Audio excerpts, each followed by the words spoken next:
नमस्कार दोस्तों, स्वागत है आपका अपना यूट्यूब चैनल टुडे एग्जाम पर। दोस्तों आज है 27 सितंबर 2022 और आज आरआरबी ग्रुप डी की एग्जाम थी। थर्ड शिफ्ट की भी एग्जाम समाप्त हो चुकी है। थर्ड शिफ्ट के एग्जाम में जीके जीएस और साइंस से जो भी प्रश्न पूछे गए सभी प्रश्नों को लेकर आ गए हैं। तो चलिए दोस्तों देख लीजिए कौन कौन सा प्रश्न पूछा गया था। दोस्तों इससे पहले अगर आप लोगों में से किसी का भी एग्जाम होता है तो दोस्तों आप लोग ईमानदारी से जो भी क्वेश्चन याद रहती है हमें पोस्ट कर दिया कीजिए, ताकि हमें थोड़ी सहूलियत हो जाए और मैं जो एनालिसिस लेके आता हूँ उसमें जो भी क्वेश्चन आपसे मिलेगा और एक्स्ट्रा हो गया तो उसे भी ऐड कर लिया करेंगे, तो ताकि अधिक से अधिक आप लोगों को फायदा पहुँच सके। तो चलिए दोस्तों शुरू कर लेते हैं। एक प्रश्न पूछा गया था कि उष्मा का वैल्यू 200 जूल दे दिया था और प्रतिरोध 2 ओम था और 1 मिनट के लिए ये प्रक्रिया चलाई गई थी और 2 एम्पियर की धारा फ्लो हो रही थी। तो आपसे जो है विभवांतर पूछा गया था, यानी वोल्ट पूछा गया था। आप जानते हैं H बराबर आई स्क्वायर आर टी होता है, ठीक है। I का मान आपको पता है, T का मान आपको पता है, I का मान पता है, T का मान पता है। यहाँ पे कुछ तो गलती किया है बच्चे ने, तीनों सब चीज दे देंगे तो फिर भी क्यों पूछेगा, है ना। आई स्क्वायर आर टी होता है, इसका मतलब जो है यहाँ पे मैं ओम के नियम से V बराबर आर आई कर लूँ तो डायरेक्ट ही निकल जाएगा, फिर तो उष्मा की जरूरत ही नहीं पड़ेगी मुझे। तो अगर हीट वाला पूछा गया होगा तो इसमें से कोई एक चीज और गायब होगा। वैसे अगर जैसा बताया है वैसा है तो आपका V बराबर आर आई यानी 2 ओम और दो धारा, तो 4 वोल्ट हो जाएगा इसका आंसर। लेकिन मुझे जैसा लग रहा है कि इसमें से कोई एक चीज स्किप हुआ होगा। हमें लग रहा है जो उष्मा ही स्किप हुआ रहेगा, ठीक है। और एच अगर पूछा जाए, क्योंकि आज 2 दिन से सीधे सीधे सूत्र पे पूछा जा रहा है, ठीक है। ओहो, ये लड़का बोल रहा होगा कि 2 जो है 200 ऑप्शन में रहा होगा, है ना, ऐसा बोल रहा होगा। और मैं ऐसा सुन के टैप कर लिया हूँ। कोई बात नहीं, आपको मैं बनाना सिखा रहा हूँ कि भाई एच बराबर आई स्क्वायर आर टी होता है। और इसमें आपको क्या करना है, 2 में 3 में से अगर 2 चीज भी पता है तो आप ओम के नियम लागू करके यहाँ से कुछ भी निकाल सकते हैं। जैसे मैंने यहाँ पे वोल्ट निकाला, ठीक है। H बराबर आई स्क्वायर आर टी में आप मान रख देंगे, आपका आंसर आ जाएगा। फिलहाल यहाँ पे जैसा आंकड़ा लिखा है 2 दूना की 4 और 2 ओम है और टाइम लगा है आपका 1 मिनट मतलब 60 सेकेंड। तो 6 दूना 12, 120 चौका जो हो जाएगा 480 जूल जो हो जाएगा उष्मा हो जाएगा, ठीक है। तो आपको आंकड़े पे नहीं जाना है, मैं सिर्फ बनाना सिखा रहा हूँ, क्योंकि भैया एग्जैक्ट क्वेश्चन याद नहीं रह पाया है बच्चे को। और मैं किसी को दोष नहीं देना चाहूँगा, क्योंकि आप नहीं बताओगे तो मैं क्या कर लूँगा आपका भैया। अब जो बता रहे हो उनका धन्यवाद कि ऐसे भी बताया है, ठीक है। चलते हैं आगे। हाँ दोस्तों, आप लोगों को बताया था कि सेकेंड शिफ्ट में कोई न्यूमेरिकल नहीं पूछा था। एक बच्चे ने कमेंट किया है 2 न्यूमेरिकल पूछा था, मैं इसमें चर्च कर लूँगा, ठीक है। एक प्रश्न पूछा गया था कि आनुवंशिकता का नियम से संबंधित कौन व्यक्ति है, तो ये ग्रेगरी मेंडल है। इसे आनुवंशिकता का पिता भी कहा जाता है। ये मटर के पौधे का सिलेक्शन किया था, ये भी एक दिन एग्जाम में पूछा था। एक प्रश्न आया था कि 6 से 14 वर्ष तक के बच्चों के लिए निःशुल्क शिक्षा का जो प्रावधान किया गया है ये कौन से संविधान संशोधन के द्वारा किया गया था। अब तो ये बहुत पुराना हो गया है, बात काफी बार रिपीट किया गया है। तो ये 86वां संविधान संशोधन 2002 के तहत इसे मौलिक अधिकार बनाया गया है और इसे आर्टिकल 21 के ए में रखा गया है, ठीक है। इसके बाद 6 से 14 वर्ष तक के बच्चों के लिए जो है निःशुल्क शिक्षा देना ये भी माता पिता का कर्तव्य होगा, वो मौलिक कर्तव्य है, ठीक है। चलते हैं आगे। अगला एक प्रश्न है हमारा, 12वीं पंचवर्षीय योजना को कब समाप्त किया गया। दोस्तों 12वीं पंचवर्षीय योजना को बीच में ही समाप्त किया गया। अगर समाप्ति की बात होगी तो 2015 ही आंसर हो जाएगा, लेकिन कब से कब था तो ये 2012 से 2017 तक था। आप जानते हैं कि नीति आयोग की स्थापना 2015 में ही हुई और योजना आयोग को टर्मिनेट कर दिया गया, तो योजना भी टर्मिनेट हो गया और ये बीच में ही टर्मिनेट हो गया। और योजना आयोग के द्वारा बनाया गया 12वीं पंचवर्षीय योजना लास्ट पंचवर्षीय योजना था। इसके बाद कोई पंचवर्षीय योजना इंडिया में नहीं बन रहा है, ठीक है। अभी जो है नीति आयोग एक प्लान बनाता है, लेकिन पंचवर्षीय योजना 5 वर्ष का ऐसा कुछ का कोई भी मतलब प्रावधान नहीं करता है नीति आयोग। बात करें योजना आयोग के भी अध्यक्ष प्रधानमंत्री होते थे और नीति आयोग के भी अध्यक्ष जो है प्रधानमंत्री ही होते हैं। तो नीति आयोग योजना आयोग कुल कितने मतलब योजना बनाए तो 12। आपको ये बात भी ध्यान रखना है, किसी दिन बिना पूछे आ जाएगा एग्जाम में। एक प्रश्न पूछा गया था पश्चिम बंगाल में इनमें कौन सी मेला लगती है। दोस्तों पश्चिम बंगाल में जो है गंगा सागर मेला लगती है। गंगा सागर एक्सप्रेस भी चलती है, जैसे कि आप लोग सफर करते होंगे तो जानते होंगे। गंगा सागर मेला लगता है पश्चिम बंगाल में। जतरा त्योहार ये भी पश्चिम बंगाल में ही मनाया जाता है। इसके बाद दुर्गा पूजा, दशहरा पश्चिम बंगाल का, जैसे महाराष्ट्र का गणपति फेमस है उसी प्रकार से आपका जो है पश्चिम बंगाल का दशहरा फेमस है। ठीक है, आपने जो है हमारी अधूरी कहानी पिक्चर जरूर देखा होगा, विद्या बालन वाला, उसमें एक झांकी दिखाता है जो है ना दुर्गा पूजा का, है ना। चलते हैं, एक प्रश्न यहाँ पे पूछा गया था, 73वां संविधान संशोधन में पंचायती व्यवस्था की कार्यकाल कितने वर्ष रखी गई है। दोस्तों 73वां संविधान संशोधन पंचायती व्यवस्था का कार्यकाल 5 वर्षों का होता है। ये क्वेश्चन को इसलिए घुमाया कि बहुत सारे बच्चे कंफ्यूज होकर कुछ गलत मार दें, है ना, क्योंकि आप जानते हैं कि पंचायत का कार्यकाल ही 5 वर्ष का होता है। ये बात अलग है कि संविधान संशोधन में इस व्यवस्था को जो है लागू करवाया गया था। अब एक प्रश्न मैं यहाँ पे फिर से रिपीट कर रहा हूँ कि 73वां संविधान संशोधन अधिनियम 1992 में आया था, लेकिन लागू हुआ था 24 अप्रैल 1993 को। तो दोनों बात ध्यान रखिएगा, इसलिए 24 अप्रैल को जो है पंचायती राज दिवस के रूप में मनाते हैं इंडिया के अंदर। इसके बाद आर्टिकल 40, आर्टिकल 243, 11वीं अनुसूची और 9वां भाग, ये सभी पंचायती राज व्यवस्था से संबंधित है। और पंचायत का जो भी मटेरियल है मैंने पीडीएफ में दे दिया है, बार बार जो है आप लोग तो पढ़ ही लिए होंगे पीडीएफ और वीडियो भी देखे होंगे, तो काफ़ी बार जो हम इसके एनालिसिस के दौरान जो है टोटल खंगाल देते हैं ताकि आपका पंचायत से कोई भी क्वेश्चन नहीं छूट सके।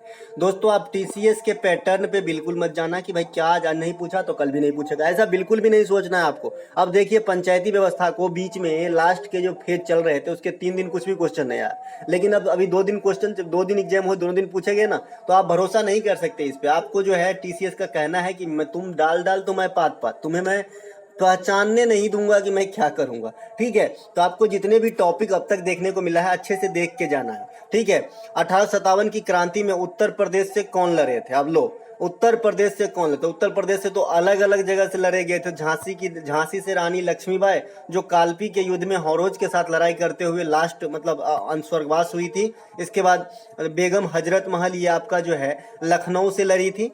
खान बहादुर खान साहब जो है ये आपका बरेली से। इसके बाद कानपुर से नाना साहेब लड़े थे। तो उत्तर प्रदेश में ये सभी जगह हैं, ऑप्शन में कोई भी एक जो है दिया हुआ होगा, यही आपका राइट आंसर हो जाएगा।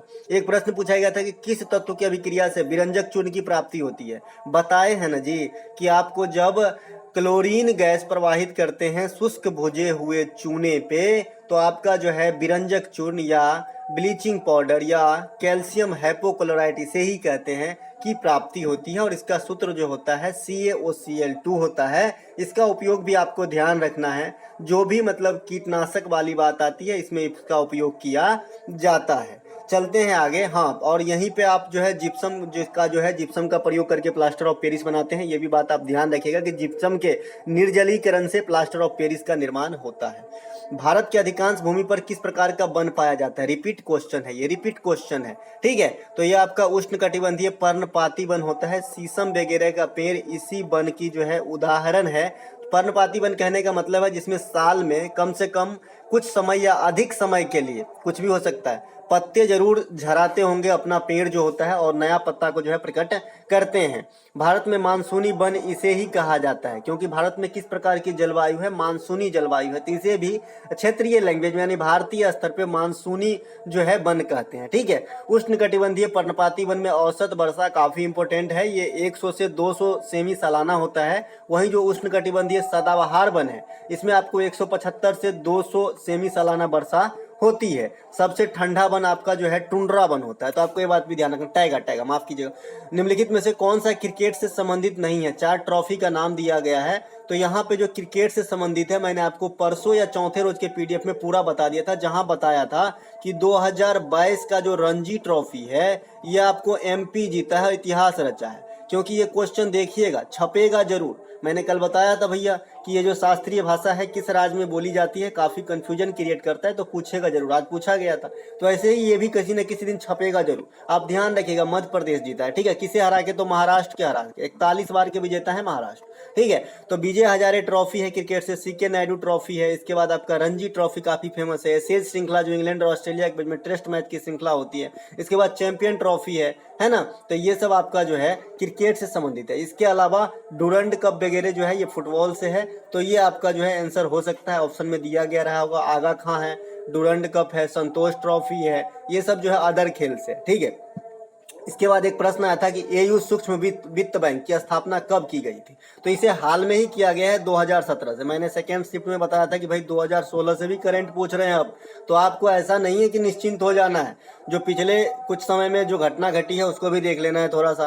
तो 2017 में हुआ है। वैसे इस बैंक की ओरिजिन जो है आपका 1996 में ही है, लेकिन इसके 2017 में जो है इसे सूक्ष्म वित्तीय बैंक भी बना दिया गया। ठीक है, तो यहाँ पे जो है ऑप्शन में यही रहा होगा। ठीक है, अगर पुराना रहा होगा तो फिर ओरिजिन के हिसाब से बात कर रहे हैं, क्योंकि इसकी कहानी लंबी है। बाद में इसके जो अदर ब्रांच बना के सूक्ष्म वित्त बैंक बनाया गया था 2017 में।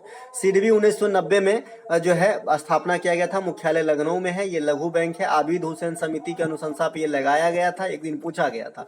इसके बाद नाबार्ड आपका 1982 में, मुख्यालय मुंबई है और ये कृषि क्षेत्र की सबसे बड़ी बैंक है। अभी इसका जो है आर चिंताला जो है मुख्य है, प्रधान है। इसके बाद ये शिवरामन समिति के अनुशंसा पे लगाया गया था, तो आपको ये बात भी ध्यान रखना है, समितियां भी पूछते हैं। इसके बाद आरबीआई 1935 में, इसका राष्ट्रीयकरण 1949 में हुआ था और ये भारत का जो है केंद्रीय बैंक है। आपको ये बात भी ध्यान रखना है, मुख्यालय मुंबई में है। सभी प्रकार का नोटों का निर्गमन करना, मौद्रिक नीति बनाना, रेपो रेट जारी करना, रिवर्स रेपो रेट जारी करना, सीआरआर तय करना, सीएलआर तय करना, ये सब आरबीआई का परम कर्तव्य है। लेकिन 1 रुपए के नोट पे सचिव मतलब इसका साइन नहीं होता है, वित्त सचिव भारत सरकार का होता है। स्टेट बैंक ऑफ इंडिया की स्थापना 1955 में होती है। यही बैंक को पहले इंपीरियल बैंक ऑफ इंडिया कहा जाता था, जिसकी स्थापना 1921 में हुआ था। एक प्रश्न आया था BBC Indian sports women of the year 2021 किसे दिया गया? तो ये मीराबाई चानू को दिया गया और ये थर्ड जो है इस प्रकार की महिला है जो ये पुरस्कार जीती है। इसके बाद राष्ट्रमंडल खेल 2022 में इन्होंने सर्वप्रथम स्वर्ण पदक विजेता थी मीराबाई चानू, वेट लिफ्टर है ये। और टोक्यो ओलंपिक में पहला पदक इन्होंने ही जीता था, जो रजत पदक था। ठीक है, तो आपको ये बात भी ध्यान रखना है, मीराबाई चानू को दोनों शिफ्ट में जो है टारगेट किया है एग्जामिनर ने। एक प्रश्न यहाँ पे, तारे क्यों टिमटिमाते? दोस्तों तारे क्यों टिमटिमाते हैं? 9th क्लास में हम पढ़ते आए हैं कि भाई तारा, सूर्य भी एक तारा है। सूर्य क्या है? एक तारा है, ये भी आपको पता होना चाहिए। सूर्य भी एक तारा है। ठीक है, तो तारे जो टिमटिमाते हैं ये प्रकाश के अपवर्तन के कारण टिमटिमाते हैं। ध्वनि जब आप किसी घर में या कहीं पे आवाज लगाते हो वापस आता है, तो ये भी आपका परावर्तन के कारण आता है। किसी भी ऑब्जेक्ट से टकराया और फिर वापस आया। और ध्वनि और श्रोता के बीच में जो 17 मीटर जो है मिनिमम दूरी होनी चाहिए, है ना। तो ये भी ये बात आपको ध्यान रखना है। साथ ही साथ जो आने वाली शिफ्ट में इस वाले टॉपिक से क्वेश्चन आएंगे, ये आएंगे आपको पूर्ण आंतरिक परावर्तन से, क्योंकि काफी इंपॉर्टेंट टॉपिक है ये।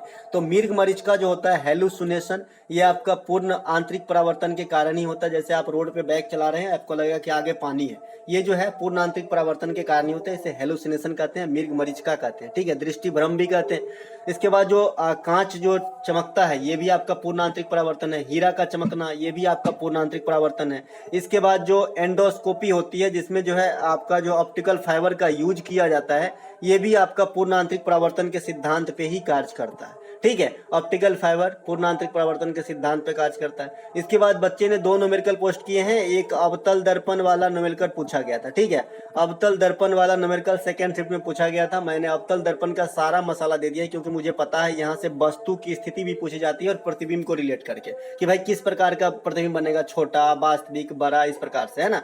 तो मैंने आपको ये याद रखने के लिए बताया था भाई, वो तो न्यूमेरिकल अपने जगह है, लेकिन इसको भी आप याद रखिए, खास करके अवतल दर्पण में। यहाँ पे याद रखने की सटीक तरीके क्या है, आप इसे लाइन बनाएंगे और 3 बनाएंगे। सबसे लास्ट में अनंत रखेंगे, अनंत तो लास्ट ही होता है जिसका कोई अंत ना हो, है ना। उसके बाद आप 2 नंबर पे सेंटर रखेंगे और 3 नंबर पे फोकस दूरी रखेंगे। अब देखिए 3 तो आपने नॉमिनेट कर लिया, इसके बीच में तो 3 जगह और है ना, ये आपका पोल है। ठीक है, ये आपका ध्रुव है, पोल है। इसके बीच में एक जगह ये है, एक जगह ये है, पेन की तरफ देखिए, एक जगह ये है। ठीक है, मैंने कहा कि भाई जब आप अनंत पे प्रतिबिंब को रखेंगे, मान लीजिए स्टार को रखा मैं अनंत पे, तो फोकस पे बन गया। ठीक है, प्रतिबिंब। ठीक है, इसके बाद में अनंत और वक्रता केंद्र के बीच में मैं मान लीजिए कि अल्फा को रखा, तो आपका जो है फोकस और वक्रता के केंद्र के बीच में अल्फा बनेगा। इसके बाद मैं वक्रता केंद्र पे बीटा को रखा, तो वक्रता केंद्र पे ही बनेगा बीटा। ठीक है, एक इधर खसकाते हैं तो एक इधर खसकता है। याद करने की क्या है भैया, आपने ये समझ लीजिए, आपका काम हो जाएगा, 1 नंबर मिल जाते हैं फ्री के। ठीक है, आपका जो है फोकस दूरी और वक्रता केंद्र के बीच मान लीजिए मैंने लेमडा रख दिया, तो आपका यहाँ पे कहाँ बनेगा, केंद्र और अनंत के बीच बन जाएगा आपका लेमडा। इसके बाद मैंने लास्ट में कुछ भी रख दिया, मान लो कि मैंने क्या रख दिया, ए रख दिया फोकस पे, तो आपका प्रतिबिंब बनेगा अनंत पे। तो तो लास्ट के जो दो होंगे, ये लास्ट के जो दो होंगे वो बड़ा होता है, और जो 3 नंबर वाला होता है ये आपका जो है जितने बड़ी वस्तु उतनी ही बड़ी प्रतिबिंब, और दो जो पहले का होता है ये छोटा होता है। देखने से भी आपको लग रहा होगा। और ये सभी पांचों स्थिति में प्रतिबिंब जो है आपका रियल बनता है। और जो छठा स्थिति आएगा, मान लीजिए यहाँ पे मैं कुछ भी एक शेप ऐसा रख देता हूँ तो यही प्रतिबिंब इधर बन जाता है, ठीक है, यही बन जाता है, और ये बनता है काल्पनिक।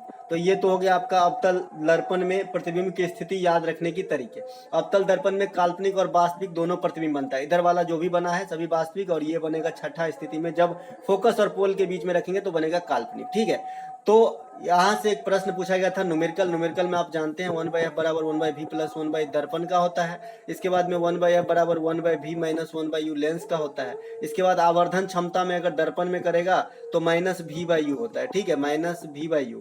और इसके बाद अगर लेंस में बोलेगा तो v/u होता है सीधा, तो ये भी याद रखना है। इसके बाद पावर बराबर 1/f मीटर डायोप्टर होता है, ठीक है, तो f बराबर r/2 होता है। तो ये सब आपको भूलना नहीं है, ऐसा नहीं सेकंड शिफ्ट में मुझे क्वेश्चन प्राप्त नहीं हो पाया था तो मैंने कहा बचाया, जो मेरे साथ के थे वही बच्चा मेरे घर के हैं बताया कि नहीं पूछा गया था, लेकिन याद नहीं रहा होगा। मैं जानता हूँ काफ़ी प्रेशर रहती है एग्जाम की, यहाँ पे बात कर लेना काफ़ी इजी होता है। एग्जाम हॉल के अंदर आपका 1 घंटा कैसे बीतता है उस पर डिपेंड करता है आपका रिजल्ट भी और आपका जो है सब कुछ, है ना।